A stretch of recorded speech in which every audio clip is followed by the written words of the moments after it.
Hello. I don't know why it's always so hard for me to hit the record button. Like I can't do it. But I did it, you guys. Yay. Claps from me. Please. Claps in the chat, guys. Um we're here to talk about fear. Again, you guys, I come to you with really, really fun topics, right?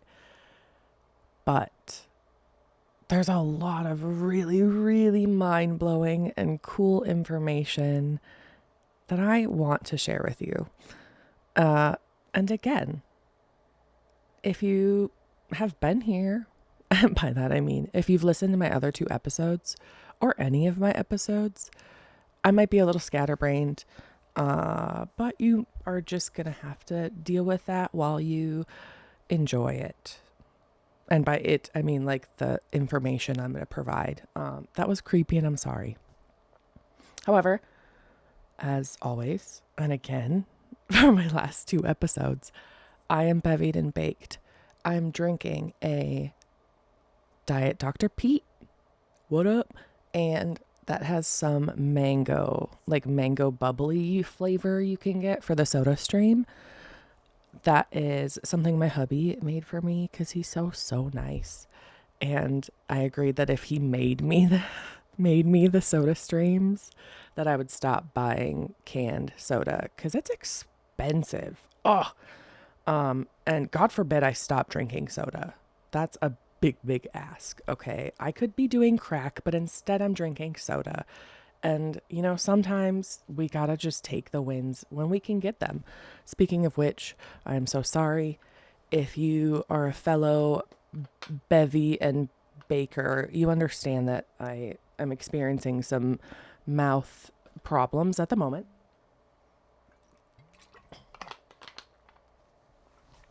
That should be corrected soon. Anyway, we're here. We're here to talk about fear, you guys. So I'm going to kind of paint you a picture. And by painting you a picture, it's just I'm going to read my notes that I have in front of me. But when I was writing them, I want you to know that I was in my mind picturing, painting you a picture, okay? So I'm not trying to be disingenuous when I'm saying I'm just going to read from my notes. But I had you in mind when I was writing the notes. So hearts to you. Again, I'm staring at you in the ball face because of my microphone being a sphere in front of me. That's you in there. Hello, hi, you are so cute. How did you get through a whole day today? Good job, by the way. I had a hard time. I was very grumpy. I don't know why. It happens. We're human. That's kind of the whole point of why I leave every weird hiccup and glitch and pause and mess up in this. It's just like we're all human, you guys, and we have to sometimes just accept that, and we don't have to be perfect and polished all the time. It's okay. It's okay to exist as we are. Speaking of existing, we're going to be talking mostly actually about existing today and instincts and how fear and instincts are tied together and are sometimes just seen as one and the same, or, fear being a subsect of an instinct category. But I'm going to get into the painting of the picture for you guys, okay? Are you ready? Are you ready? I hope you don't have dogs in the car or wherever you are. And I'm like, hello, are you ready? Oh, do you guys want to go on a walk? Do you want to go on a walk? You're welcome. Move. It's good for you. Exercise is good for you. All right. So it's 4:30 in the morning. This was actually this morning.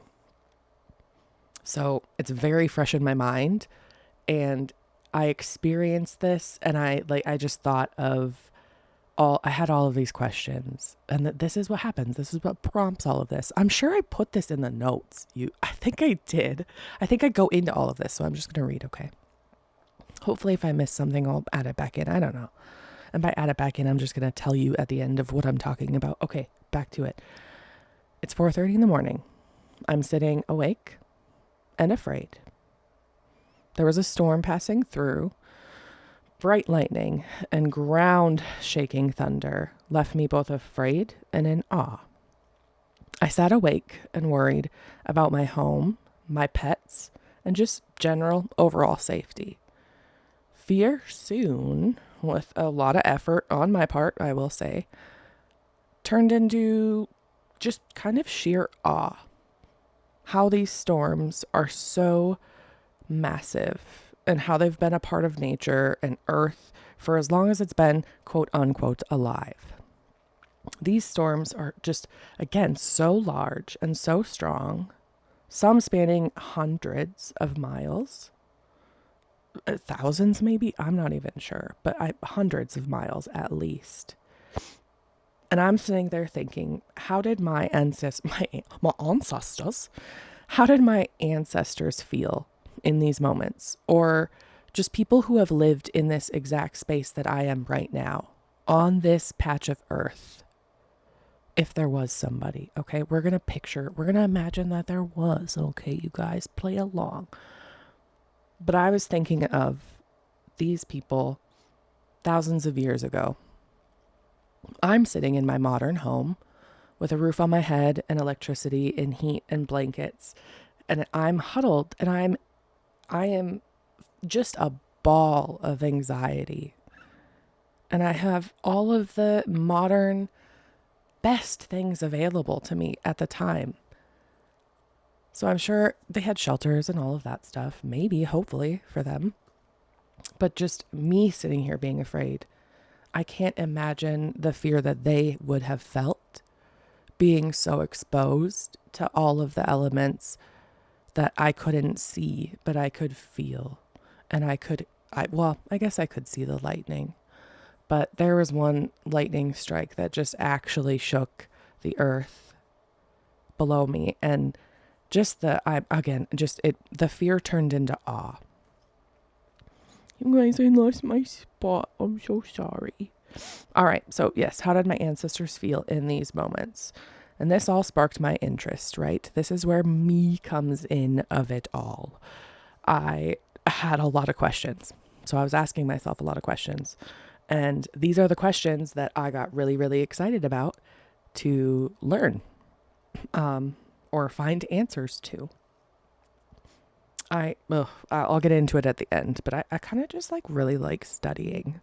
I'm so sorry I said Every time I said I'm saying again when I said, oh, I'm so sorry I said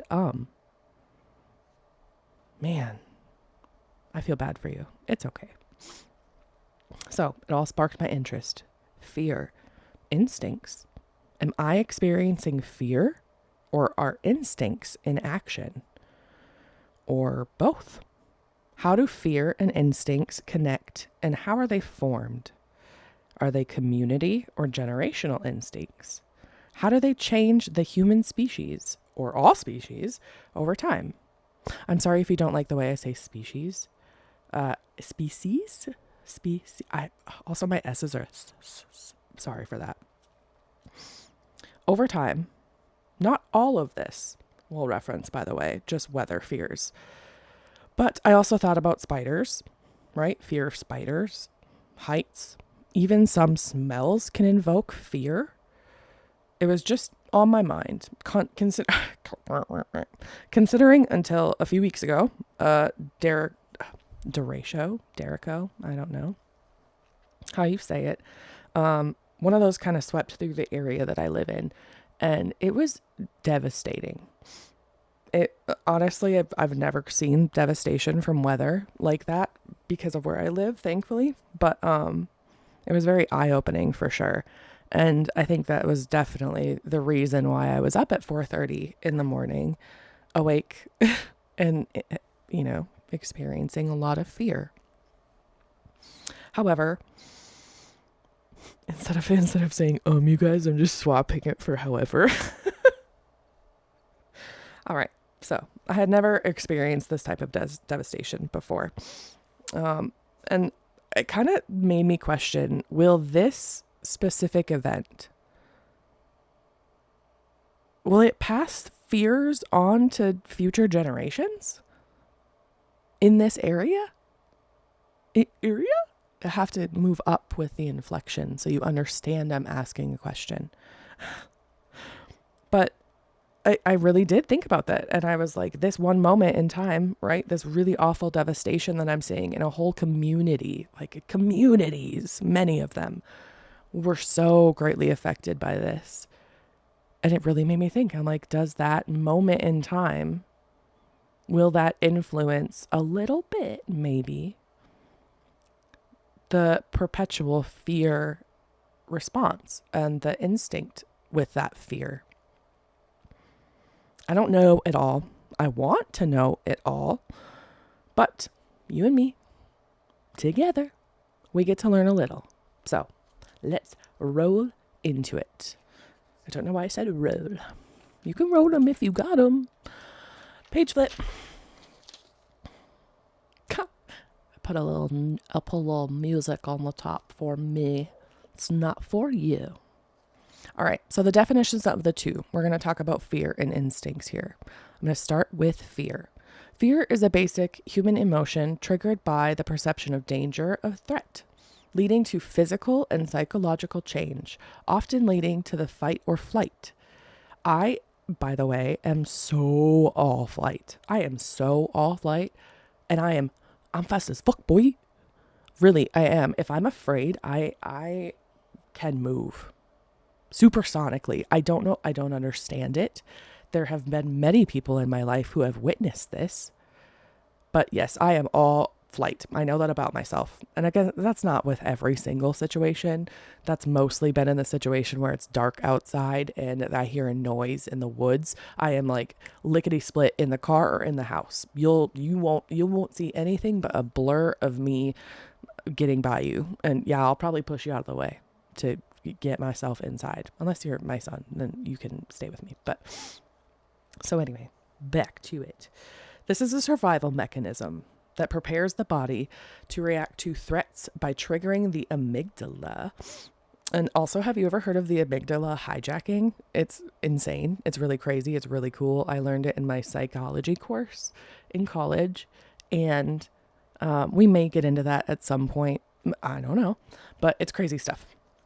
So anyway, this all activates the nervous system and releases stress hormones, cortisol, and adrenaline. This increases your heart rate, blood pressure, breathing rate, and directs blood flow to the limbs, which should, quote unquote, ready your body for action. Which is great, honestly, that we have all of that works for us without even us having to think about it.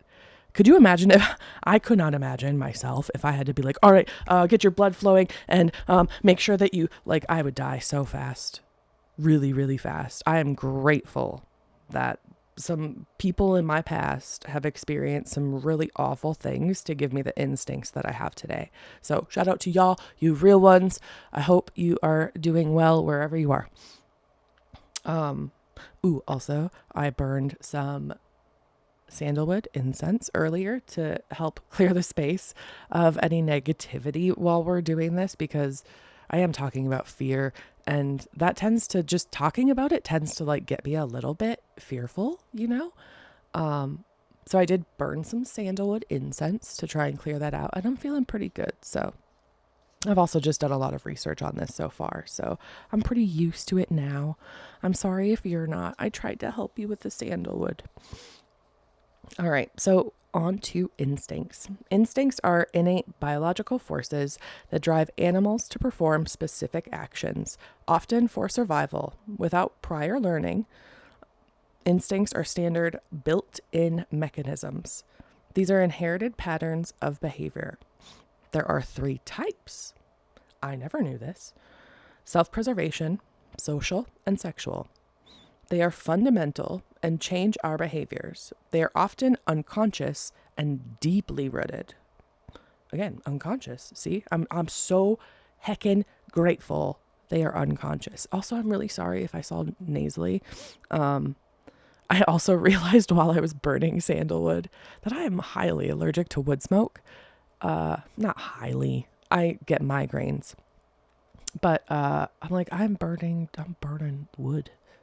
So I had to put it out, but I burned it for quite a while until it got to be where I felt the signs and then I stopped it. But if I do sound nasally, it's because now I'm congested. And I cannot be bothered to get up and get an allergy medication right now. So built-in mechanisms. They are fundamental and change our behaviors, deeply rooted. Yes, yes, yes. Also, if you do care, I'm going to give it to you anyway, because I'm going to give references where references are due, and I cannot, I'll figure out how to put a link, I guess, in the description. But either way, I found a lot of this information at pmc.nc.nlm.nih.gov. And gov is G-O-V. I even put a little arrow and I was like, how the heck is this a web address? That's not like, this is just coding at that point. And I guess web addresses like kind of are that, but that's a really crazy web address. But if you want to type that all into your browser, this is where you can find the article that I am referencing today. Again, thank you to the authors and the scientists involved in all of the research that I am referencing, because without you, none of this is possible, and I am forever in your debt. Okay, so some theories include that fear as an instinct, along with curiosity, play, and hunger. You guys, I think I messed this up. Oh, no. Okay, sorry. I read that wrong too. I put the inflections in the wrong spot. So some theories include fear as an instinct, along with curiosity, play, and hunger.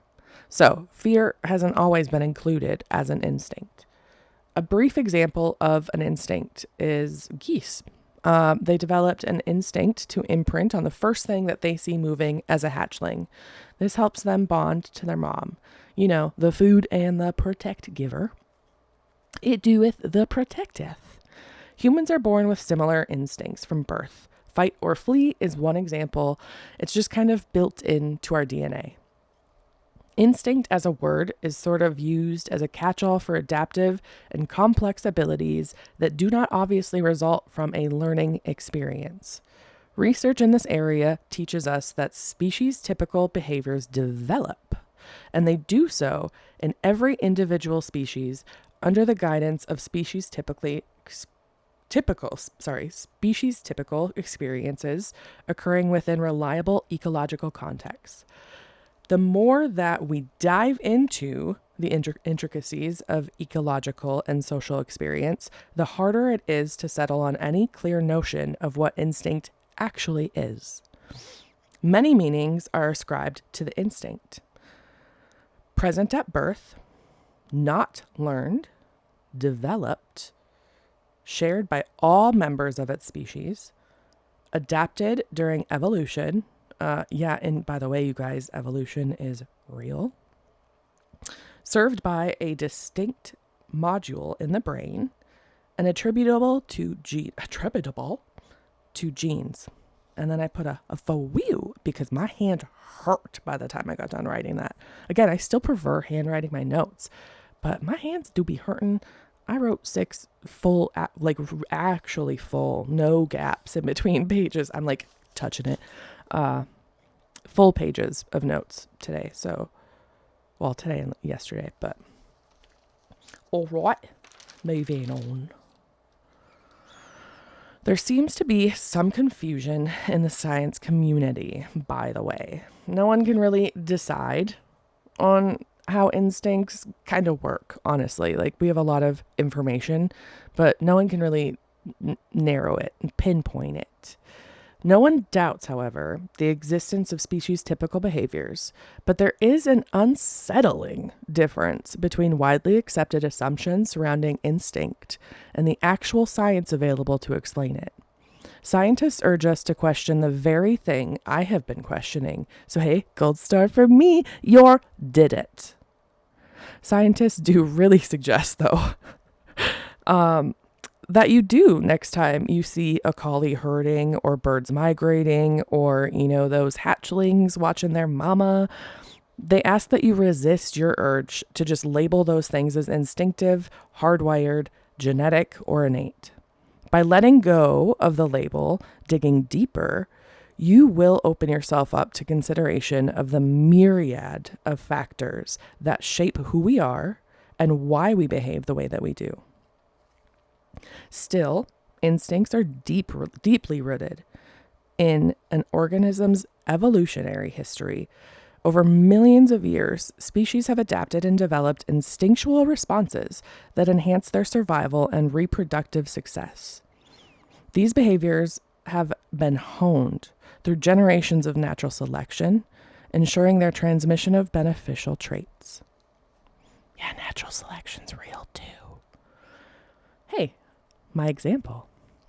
But for example, the instinctual drive to seek shelter during a storm or to protect offspring from potential threats has played a crucial role in the survival of countless species. I have IRL experience with these, but the whole mama bear thing actually does hold some weight. It really just does. When we're talking about that innate species, I don't know if it's species specific, I guess, but it's like the mama bear thing is real. I cannot describe that. I cannot logically explain the way that I feel if my child is endangered or messed with. I know 100% that I would die for him and I would not physically be able to stop it. But not all moms have that. Not all parents have that. So there has to be a link. And this is like a question I was asking myself, right? There has to be a link between the brain, right? Like disorders or imbalances that throw instincts kind of out of the window. Because I can't imagine moms or parents or anybody who would harm a child or, don't do anything, honestly, awful, horrific to anybody. But I can't imagine a parent that does not have that instinct that I feel, where there is nothing that could stop me from doing everything to help my kid if he was in danger, or like if someone's messing with him, I'm going to guide him and not be like, oh, I'm going to mess that kid up. But it just like, these are all the things I think about, you guys. And then I'm like, man, why am I so depressed? Because I think about poor kids who don't have parents who care about them a lot. And that makes me sad. But anyway, I'm so sorry. I lost my spot. I got lost emotionally. Okay. Da, da, da, da, da. You can enjoy some of my elevator music while you wait. Ba-da, da-da, da-da, da-da, da-da, da-da, da-da, da-da, da-da. Okay. So anyway, that made me think about how, so like the parents, I guess, right? That they kind of find out that they're not fit to be parents after they've had kids. But I feel like, did they have those instincts before they had kids? Was there an imbalance that happened throughout their life that took those instincts from them? So then I just started thinking about like, are hormones related, and like, is it specific to like male, female? Is there a difference between the two? So I did. And then we talked about the amygdala earlier. This again plays a huge and crucial role in the instinctual responses related to the fear and aggression response. But let's not forget the hypothalamus, a region deep in the brain it regulates various instinctual behaviors such as feeding, mating, and parental care. So then I was like, the hypothalamus, parental care, right? So maybe people who have issues parenting or not forming that bond with their child the way that I was talking about, maybe there's something wrong in their hypothalamus. I don't know. I kind of do now, but hormones also influence instincts. In reproductive behaviors such as testosterone, hormones such as testosterone and estrogen in reproductive behaviors, they influence the development of sexual characteristics and drive. sexual characteristics, and drive instinctual mating behaviors. So, I mean, I guess when I said drive, I meant drive. Page flip. Oh, you guys, it's the last page. We're only at 25 minutes. I feel like all my episodes are going to be kind of speedy. That's okay, though.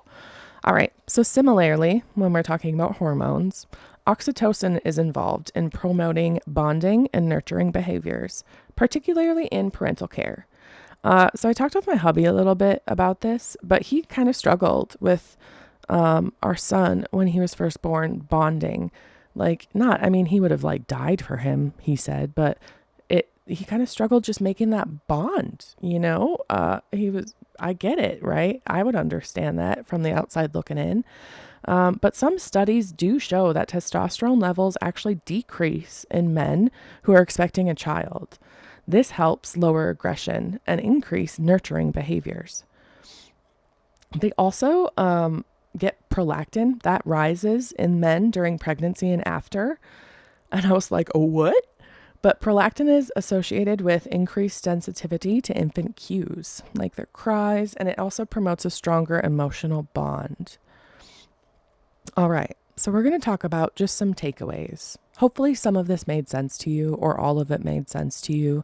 I'm not going to lie, I got a little bit higher than I intended, and I hope it made sense to you.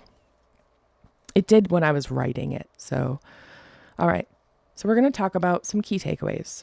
The biological basics of the instinct is influenced by genetics, evolutionary history, the brain, hormones, and environmental factors. Fear can be exciting. Horror movies? That's like a no for me, by the way. I'm not a horror fan. I get why people are 100%. I do. I cannot do it. I am such a big baby. I watched House of Wax. I don't know if any of you have seen it. House of Wax has a scene where somebody I think the killer guy comes up out of the floor, like under a tile, and he snips. I'm pretty sure maybe Paris Hilton. Wasn't she in that movie? I'm not sure. But he snips the Achilles tendon of this person. And ever since then, if I watch a horror movie, my feet are on the surface that I am sitting on. They are like tucked into me with blankets on them and they are covered. I cannot have them exposed. And that is a fear that what if I pass that on to my kid? And that just becomes eventually in my genetic line, an instinct is to put their feet up. Ooh, I hope so. And they're going to be like, man, why do I do this? It's so weird. It's like, oh, you guys, it's the instinct with how when you feel, when you're going to bed and your foot hangs off and you're like, ugh, what did people go through?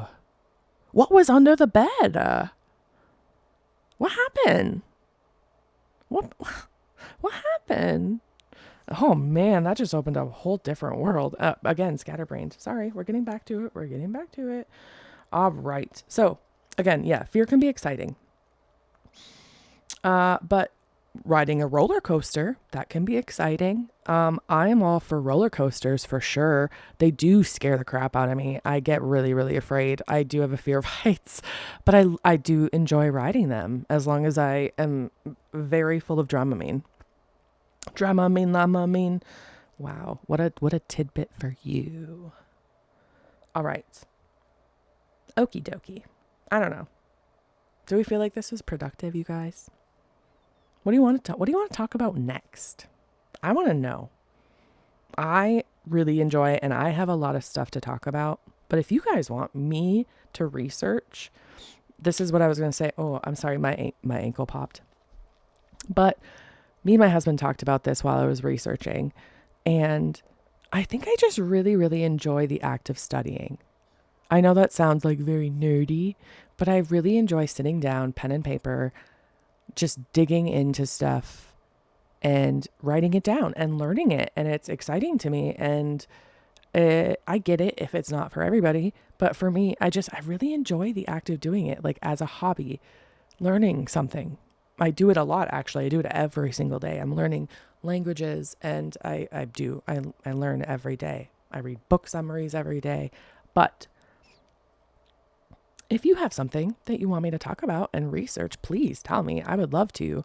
It would be a delight, actually. So I have comments open on all of my episodes. I do actually have a poll up on my trailer, and it was like, ooh, how much does the audio suck? But since I've gotten a mic, it might be better. But you can go to my trailer and vote in the poll. I think I have it open for a couple weeks. But you can vote in the poll and let me know how my current audio works through that poll if you want. You don't have to, but if you wanna. Otherwise, I don't know if I have anything else, you guys. It's been a pleasure, as always, getting to talk. It's what I do best, I guess, and hang out and I hope you guys just have I hope that your waffles, yeah, I mean, you heard that right. I hope your waffles forever are perfectly crispy on the outside. You know, where it's like kind of like you can tell it's almost like waffle cone, like thin waffle cone. I hope that they're perfectly crispy on the outside and extremely fluffy and delightful on the inside. And I hope every time you get waffles, they're like that. Okay? And, you know, if you want, you can also follow me on Instagram. And by me, I mean this podcast. It's Lax Unpacks. And if you just search it on Instagram, I actually, I can find it for you. Yes, I can. It's Lax Unpacks Pod. So that is Lax Unpacks Pod. You could follow me if you want, but I'll probably post some, I don't know, waffles maybe every time I have waffles. Don't know why I'm hungry. Maybe don't waffles sound good? You're welcome. Enjoy your waffles.